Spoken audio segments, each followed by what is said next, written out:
안녕하세요. 플래닛 성형외과 신동우 원장입니다.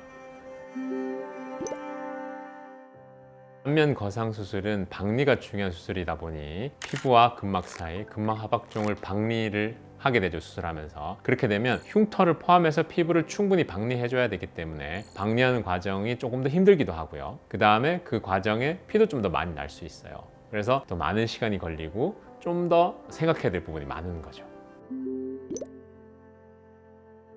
재수술을 생각하시는 분들은 대부분 수술하고 나서 변화가 조금 적었던 경우, 처지면서 이제 효과가 미비하다, 그리고 주변에 흉터가 너무 심하게 남은 경우, 귀 모양이 바뀐 경우, 이런 경우에는 재수술을 생각하실 수 있죠. 수술 방법은 첫 수술 같은 경우에 내가 원하는 층으로 박리를 하면서 그 두께를 맞출 수 있어요. 그렇지만 이제 재수술 같은 경우에는 제한이 있죠. 그 전에 수술이 어떻게 됐느냐에 따라 좀 다른 부분이 있는데, 박리가 그 전에 잘 되었다고 하면 그 층을 따라서 박리하면 돼요. 이제 근막 자체가 좀 울퉁불퉁하게 박리가 돼 있다든지 박리가 균일하지 않다, 그러면 다시 층을 만들면서 해야 되기 때문에 그런 경우에는 더 어려워질 수 있습니다.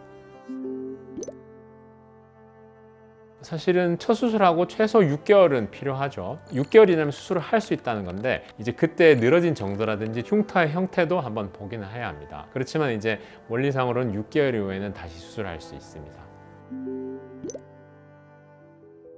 재수술의 방지보다는 첫 수술 때 확실한 효과를 내는 방법으로 수술을 해야겠죠. 그래서 박리를 충분히 하고 당기는 방향을 맞춰서 최대한을 당기다 보면, 그렇게 하면 첫 수술의 결과가 좋아지게 되고요. 그러면 그 결과를 오래 유지할 수 있기 때문에 그런 부분이 중요하다고 보시면 되겠고, 그 다음으로는 이제 봉합, 흉터를 최소화하는 거죠. 그리고 이제 귀 모양이 바뀌지 않기 위해서 초반에 귀를 상대적으로는 조금 위쪽으로 고정을 합니다. 그래서 초반에 그 귀 주변으로 좀 들어간 듯한 느낌이 날 수 있는데, 이게 시간이 지나면서 자리를 잡으면 자연스러워지고 귀 모양이 더 내려가지 않게 되는 이유가 되는 거죠.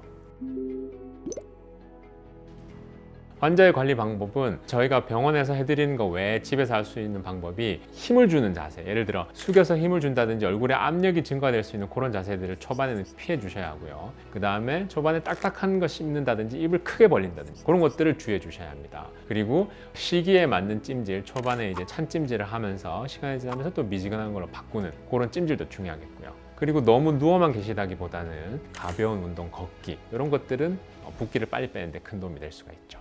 오늘은 안면 거상 첫 수술과 재수술의 차이, 그리고 관리하는 방법이 중요한 이유에 대해서 설명드렸습니다. 감사합니다.